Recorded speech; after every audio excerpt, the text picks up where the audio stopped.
He's on ESPN's NBA coverage and also the host of his own show on 710 ESPN Los Angeles, a guy I've known for a while now, Jorge Sedano. What's up, man? What's up, dude? Good to see you. Yeah. All right. Let's just jump into it. You had game one. I think that's one of two angst series. We'll get to the Milwaukee-Miami side, which is the East angst. Even though the Clippers beat Dallas last year and actually handled them. You know, it was a competitive series. It was fun. What were they going to do with Doncic? But they always had too much. And then you go into this year and it's like, all right, Doncic owned you for game one. I don't get the sense from the Clippers side that they're freaked out about it. I think they had a plan and the plan completely backfired. But it's more of an angst thing, not so much the opponent. It's angst of wait, what if we have another weird exit here and we've done everything for these two guys and we fired the coach last year and replaced him. So I remind myself every year with this preamble here that game ones, we see them, that so many things can happen differently in game two, but you were there for it. So just take as long as you want talking us through it. So it was really weird because, Kawhi had a great start to the game and he kept them in the thing. Paul George was a mess to start that game. I think it was 1 of 7 at the half. But Kawhi kept them in it, right? There's no doubt. And look, I think Ty Lue is going to have to make some serious decisions. The Pat Beverly thing is obviously a big decision. I know that he wants him to still be a part of this team, particularly because, what he brings from an emotional standpoint and in theory, what he brings on defense. But I just don't know if this series is going to work for him because I just don't know if there's anyone for him to guard, to be honest with you. Everyone out there with Dallas, they're going so big that I just don't see an opportunity for him to really even play much in this series. So that's going to be something fascinating to watch. But look, to your point, maybe it's not an internal pressure yet, but it is certainly an external pressure, right? And as that game evolved and the Clippers kind of kept themselves in it, Paul George started to play much better in the second half. They went to a strategy defensively that in theory should work. I remember having this conversation with Ty Lue. And look, you watch all these games, right? These coaches generally are not this honest in these situations. And he straight up told me on national television, I asked him about Luka. He had 31 through 3. And he's like, we're going to trap him. We're going to double him. We're going to get the ball out of his hands. And we're going to live with the results, basically. And they did that. And unfortunately, Dallas hit a bunch of shots. So I feel like it was the right strategy. It just didn't work on defense. Now, offensively is where I have the big problem with them. And anyone who's watched them at all this season can see this. They settle for way too many jumpers, dude. It's just wild to me when you have those two guys, right, who can get to the foul line fairly easily historically, that they don't do it. They settle for too many J's. And if you look at the last 6 minutes and change where they had the 3-point lead, they finally take a lead. I think it was 98-95, 6 and change to go.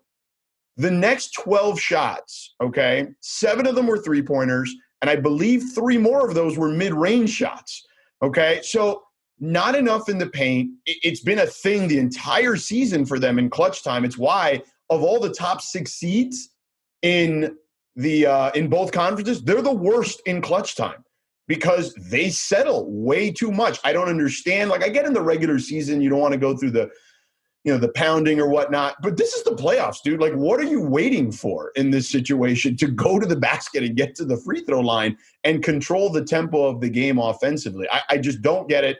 And it's been a thing that's been an issue for them. They did have a decent stretch, though, Ryan, towards the end of the season where they won 13 of 17, right before, I guess, they sat everyone or whatever.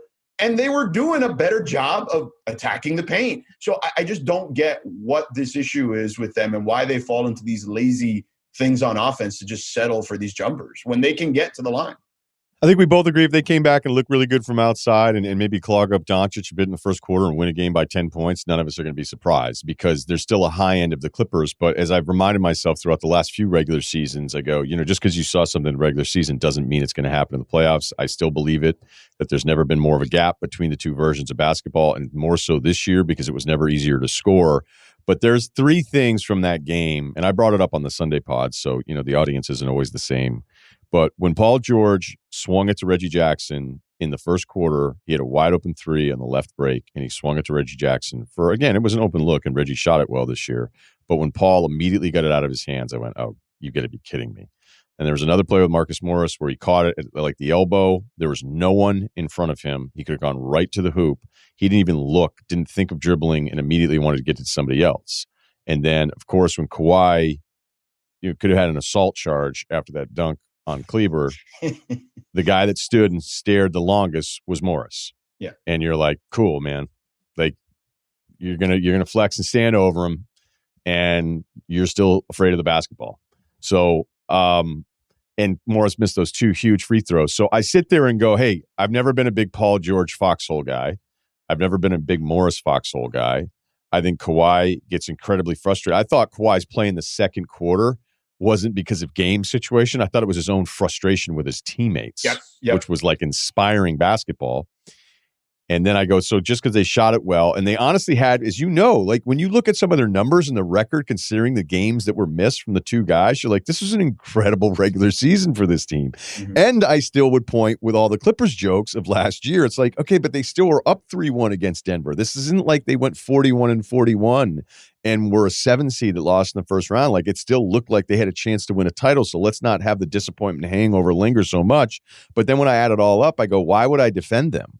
Why would I believe in them? Why would, like, if I don't like some of the two closing guys, and even with Rondo, as I'll finish my game one observations here, I think there are things throughout all of these playoff teams, George, where there'll be established guys and they'll get so frustrated by execution that they themselves will almost take the team out of what they're trying to do, because then they're like, all right, I'll fix it. Like, I'll fix it. If you're not going to fix it, then I'll fix it.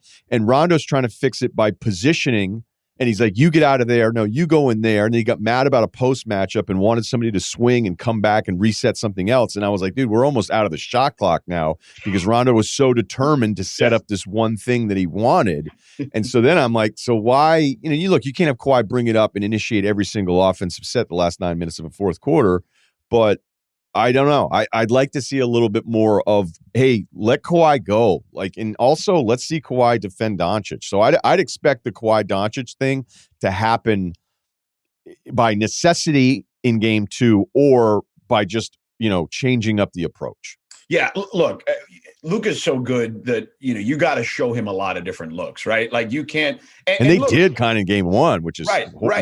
So keep going. No, right. They did. And that's why, in that fourth quarter, that, to me, that was the right strategy. Like, when I was stunned he said it like that, like just out in the open in one of those interviews, because generally those interviews don't happen like that. So when I'm seeing it all go down like that, I'm like, yeah, it makes sense. I had a buddy, no joke, text me. He's like, I think the Clips are going to clip. And I'm like, nah, I think their strategy of doubling Doncic, taking the ball out of his hands will work, And look, Dallas just hit shots, okay? Now, do I think Dallas can do that over a 7-game series and do it 3 more times? I have my reservations, Tim Hardaway Jr. has been much better for them down the stretch as he's been in the starting lineup. Kleber's back in there and he's healthy, and I know he's important to what they do. But do you really trust those guys to do that regularly? So between throwing Kawhi at him, right, and then mixing up the looks, right, throwing strategic doubles at him, trapping him at certain points, and forcing those other guys, I still think the Clippers should win this series in 6 games. But yeah, like you could. So I'm gonna tell you, this is the first time this season that I have been on the floor, okay, because of vaccinations and COVID tests, leading up to the game. Like, they're allowing us to be on the floor, right? So this was the first time that I got a real idea of those things you were talking about, specifically with that Rondo play. Like, I could see him after that. He was just like rolling his eyes. Like, you can finally see the frustration on these guys in certain instances. And I still feel like this team, to your point earlier, maybe there's not that internal pressure, but they know what's coming, because they don't want to have to deal with, they're down 0-2. If they blow a series in the first round, all we're going to do is talk about, well, is Kawhi going to leave the Clippers? Can they get anything for Paul George? They know it. Okay. They're not dumb. Okay. Which is why it's a great point. Yeah. Like if we can think of it, they've already thought about it. For sure. And look, they wanted this matchup, okay? I know there's a lot and of Dallas didn't also. Correct. They wanted this matchup. They felt like this was the matchup we can win in the first round. And they wanted, whether you believe they wanted to avoid the Lakers or maybe even Portland or whatever other theories are out there. Well, I'm pretty sure they want to avoid the Lakers. I mean, if you lose against Houston and then Oklahoma City, sure, who was hoping to go 0 for 40 the second half of the season, I feel strong about that one. Yeah, I feel pretty confident in that one too. But, at the end of the day, they definitely circled Dallas as the matchup that they wanted because they felt comfortable with that. And to lose that game the way they did, I'm just curious at what point in this series, if Dallas continues, if the other players, not named Luka, continue to hit shots, do they break a little bit and go like, oh no, now what do we do? Like, here it comes again, and everything just kind of spirals on them.